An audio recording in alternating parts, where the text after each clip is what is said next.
Imagine effortlessly gliding through strong currents, climbing a ladder with a set of double tanks and your gear with ease, and surfacing from a 70-minute dive feeling refreshed. Now picture the opposite, gasping for air after a 30-minute dive, needing assistance to get your single tank into the boat, and crawling back completely drained after the dive. Which diver do you want to be? In this video, I'm going to show you the 3 critical fitness components that separate these 2 types of divers. And trust me, after diving in some of the world's most challenging conditions, I know exactly what it takes to be the first fit diver. I've seen it countless times when divers who paid a substantial sum to fly across the world and dive in some blissful waters simply to run out of steam and miss out on dives due to needing rest. Also, this isn't just about comfort, it's a matter of safety and enjoyment. Further, divers with less fitness can face numerous challenges in diving that fitter bodies are more adept at. For one, unfit bodies inefficiently utilize oxygen, leading to faster air consumption. Additionally, unfit bodies are slower to process the excess gas in our bodies, which does lead to higher risk of decompression sickness. Even before entering the water, unfit bodies struggle with the gear's weight. A lack of strength can lead to moments of imbalance, especially on a rocking boat that can lead to a devastating, if not fatal, fall. Further, a scuba tank and dry suit combined can increase energy consumption by up to 50% over regular surface swimming. The increased drag from scuba equipment significantly raises energy costs, which can put someone who is not fit enough to handle these conditions in a place where they can barely help themselves, let alone help others in a real emergency. This lack of fitness affects every aspect of the dive. Fatigue sets in quickly, turning what should be an exhilarating exploration into a battle against exhaustion. In challenging conditions, this can lead to poor decision making or an inability to respond to unexpected situations. Currents change, conditions shift, and divers need to be prepared for anything. This is by no means a knock against anyone who is unfit. I know all too well how hard it is to find a time in a busy schedule to find extra time to work out, but I make it work and I know you can too. Also, this has some overlap with being overweight, but being fit and overweight is not exactly the same. There's a lot of evidence to show that exercise does not substantially help with losing weight, but it does improve your body's efficiency in many ways, and the higher the fitness bar you have, the safer I know you can be diving for the long term. That's what I want you to work on achieving. And the benefits very well could be substantial and even a longer, healthier life with it that goes even beyond diving. To start, let's look at the energy system that's always running and where improving it can lead to substantial benefits in diving. Further, it's the best starting point if you're just getting started on your fitness journey. Low aerobic capacity. This is your body's ability to use oxygen efficiently during long and steady activity. It's your endurance engine, powering you through those 70-minute dives. When you're diving, you're essentially performing low intensity, long duration exercise, moving steadily, managing buoyancy, and navigating through water while breathing compressed air. Divers with good low aerobic capacity move effortlessly through the water, conserving energy and managing air consumption. This is because your low aerobic energy system is the primary always-on energy system that increases your baseline capability without ever having to work too hard. By definition, we'll define working hard as when you can no longer speak a decent sentence or two without absolutely needing to take a breath. This means your high aerobic system has kicked on because your low aerobic system was not strong enough. But that high energy system will wear you out very fast, and that's where you'll start feeling tired and even sore afterwards, not to mention carbon dioxide buildup, which is not great in scuba diving and can give you a killer headache. Hard to do the whole talking thing while diving though. So let's just better define it as if you're breathing hard and not very calm on your dive, you're probably in a high aerobic zone. While if you can go an entire dive without ever hitting your high aerobic, you're basically pushing your body as hard as a nice walk in the park, which is where it is ideal. Your body's fitness is well prepared for the baseline that you're pushing it.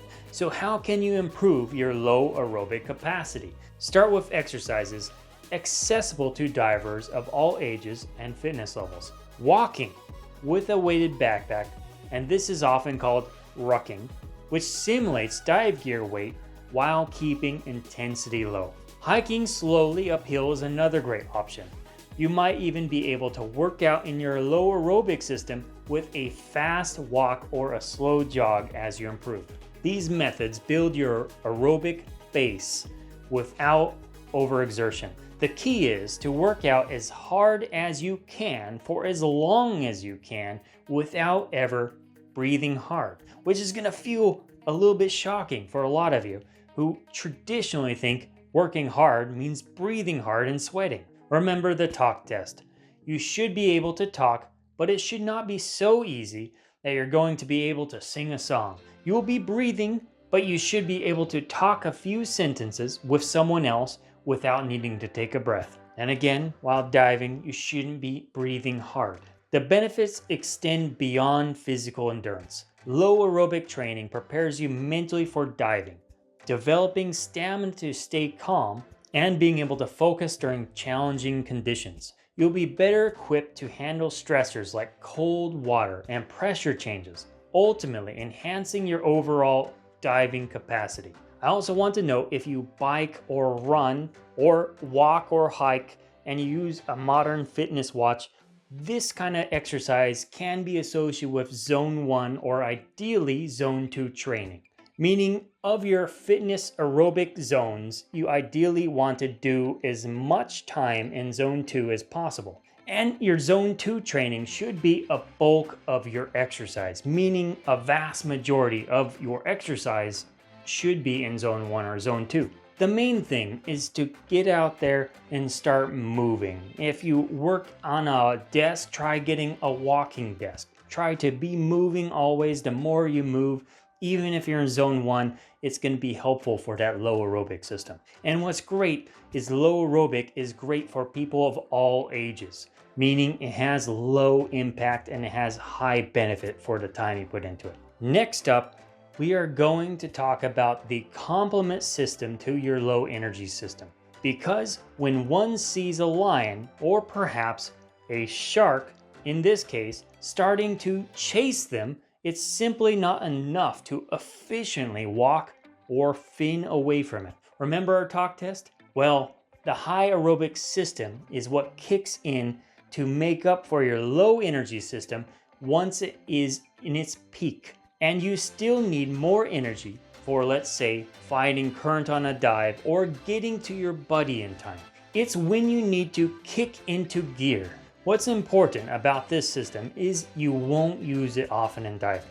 But when you do need it, it's usually kicked on when times are rough and you want to overcome those challenges before you. For these reasons, it's important to improve your high aerobic system as well. High aerobic capacity, measured by VO2 max, determines how efficiently your body uses oxygen during intense exertion. And all VO2 max means is the amount of millimeters of oxygen and how efficient your body is in absorbing that oxygen while you're exercising. So you probably kind of see the relationship between oxygen consumption and your body's efficiency with processing oxygen, right? And of course, for divers, this translates to better performance and endurance when the pressure's on. To boost your VO2 max, we turn to high intensity interval training, or HIIT. This type of training simulates those sudden underwater exertions in a controlled environment. It's important to note that when working out HIIT, you don't want to over-optimize for sprinting, which works out your anaerobic system. Instead, you want to be in that zone where you're breathing hard, but not so hard that you're losing steam fast, something you can go for a long term, being intervals of 4 to 8 minutes if you're doing HIIT, or if you're just trying to run a good long time, 20 to 30 minutes as fast as you can. For example, running a 5K fairly fast, maybe not race speed, would be a good workout for improving your high aerobic system. So, if you're sprinting, you'll be tired way too fast. You have to think of this as more of a fast-paced jog. It's a good run. You will be breathing hard. And of course, pool training is ideal for divers. You can sprint 100 to 200 meters or 0.06 or to 0.12 miles and rest, focusing on efficient movement and breath control. The goal is to be always moving briskly in your swim, that you're constantly breathing hard and probably needing a little bit of rest here and there, but you're still not sprinting. Between your laps, try not to give yourself too much rest. 30 seconds is often enough. This not only improves your VO2 max, but hones your swimming technique and comfort in the water. And it's a no-impact exercise. And of course, there's running and biking, where you can run or bike at an intense pace for 4 to 5 minutes and then rest for a minute. This is your traditional HIIT exercise. There are, of course, many variations, and you can customize the formula a bit for you, making it harder in terms of pace or time as it becomes easier the longer you do it. Unlike low aerobics, high aerobics is intense to your body and will cause you to become quite fatigued, which is why we avoid it while diving as much as we can. This means you don't need to work out this system often in comparison to low aerobics. It's a less frequent system to train, and ideally you never train it while diving. The better your VO2 max is, the harder and longer you'll be able to push your high aerobic system. Perhaps you'll be able to fight current 3 times longer than your fellow divers and be ready to dive again after a surface interval. It truly increases your overall capacity for intense activity. One thing I do want to warn you of, anyone with heart conditions might want to avoid high aerobic training. A high aerobic zone will push your heart hard by design. And this is also one of the reasons why a lot of surveys or requirements for basic scuba diving is that you need to be able to push at a high aerobic pace for scuba diving. If you've been diving for a long time, I do know you probably know your own limits, but generally not advised for the heart reasons, because pushing the heart hard during scuba diving, which can be unpredictable, may be overwhelming. But years of training and having a high aerobic capacity up into your old age makes everything easier. So much so that I've read books claiming that your VO2 max could be the indicator of how long you could potentially live and how much you can basically do as you get older. So, something to keep in mind and keep that high aerobic and low aerobic system quite high. Next, we are going to take a look at yet another and often misunderstood energy system in your body. If you're familiar with electronics and understand what a capacitor is, that's basically your anaerobic system. It contains energy to give you an immense burst of energy, but has a very short energy supply, leaving the system all but depleted after 30 to 60 seconds of use. That's a very brief amount of energy, but it's very powerful. When you sprint as hard as you can, you'll find you can barely keep that pace going for more than 60 seconds at a time. Depending on your fitness level, you might be able to push 2 minutes, but not much more than that. You will start slowing down substantially as your high aerobic system takes over and your anaerobic system is depleted. Also, if you ever lift some heavy weight and immediately feel winded, that's because your body needs to tap into the anaerobic system to overcome the weight challenge. Your zone 2 and your zone 4 are not enough to lift heavy weights. More importantly, if you're climbing a ladder of a boat with rough seas and all your dive gear, your body might need to tap into that anaerobic system. If you have insufficient capability, you may lose balance or even fall. And that is the real risk of a lack of good anaerobic health. And truly, getting a little tipsy or unbalanced because the gear is heavy can lead to a very drastic fall, which is very dangerous even for a healthy diver. No joke, I've been on a liveaboard, someone getting all their gear on, getting into the dinghy, instantly losing their balance and falling down. They broke their leg, and this was within the first couple days of diving on, I think, a week and a half long liveaboard. That's really tragic. Not only did they hurt themselves, but they lost out on the liveaboard, which is vital. I think all of us should strive, especially in scuba diving, with all this heavy gear that we need to carry around, to have good balance and a strong anaerobic system. The stronger your system is, the easier it is to move around all that heavy equipment and keep our balance. Of course, when you're in the water, the anaerobic system is a little less useful because of the feeling of weightlessness in the water. But it's getting to the water and out of the water where the anaerobic system will pay its dues to you. Not to mention in normal day life, climbing stairs, lifting heavy tanks, helping your family move all those heavy boxes. And just remember, that feeling of weightlessness is always going to be temporary. You'll always eventually have to get out of the water, and that gravity will be there to greet you. Let's break down the key exercises that build this vital strength. Squats and deadlifts target your legs and back, crucial for hauling yourself and your gear out of water. You've heard of the phrase, never skip leg day? Well, I want you to never skip leg day. Push-ups and shoulder presses strengthen your upper body and can be essential in moving around those heavy tanks and gear that comes with scuba diving. Planks and core exercises will bolster your stability in unstable boat decks and underwater. In short, hit the gym with a balanced regimen, focusing on core strength and making sure you balance your leg and arm days. Hit as many muscle groups as you can with the time that you have. Begin with body weight exercises, gradually adding resistance as you build strength. Always prioritize proper form over heavy weights to prevent injury. The most important thing in lifting weights is time under pressure.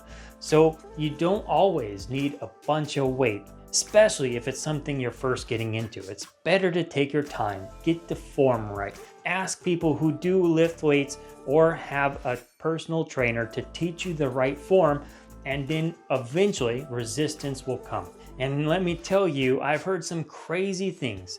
Like some folks have telling me they don't lift weights because they don't want to get buff or look like the Hulk. Well, let me go ahead and alleviate that concern right away. Unless you're in the gym for hours every day with some assistance from probably steroids and yearn to suffer through lots of pain to look buff, you have to want to be that buff. You won't. Believe me, to be a bodybuilder, you don't accidentally just become buff. It is very hard. Trust me, that won't accidentally happen.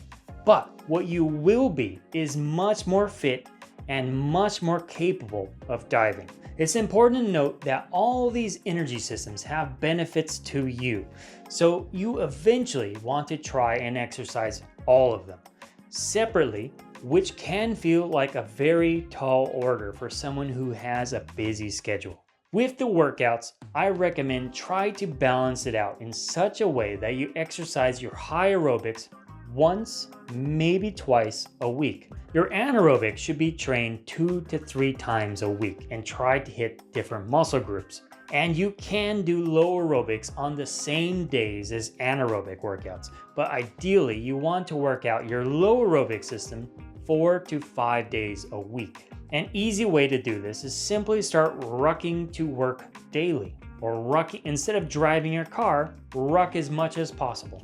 Transforming your diving experience isn't just about gear or technique, it's also about building a robust fitness foundation. All these elements combined boost your dive performance, safety, and enjoyment underwater, and I truly hope to help you live a longer life. And anyone who wants to live a little bit longer, enjoy this life that we have. I mentioned earlier that one of the greatest indicators for how long a person will live could be their VO2 max, or just general level of fitness. So if you were to sample everyone in entire population, highly likely, the people who will live longer are people who are living a well-balanced and fit lives. This is the only body we're gonna have, and treating it well will help you experience as much as we can for as long as we can. And more importantly, enjoy diving to an old age, enjoying the thing we love most. If you enjoyed this video, fitness is one element of improving your air consumption rate, but there is also other elements you can work on improving at the same time. Check out this video here to find out what to do next. And until next time.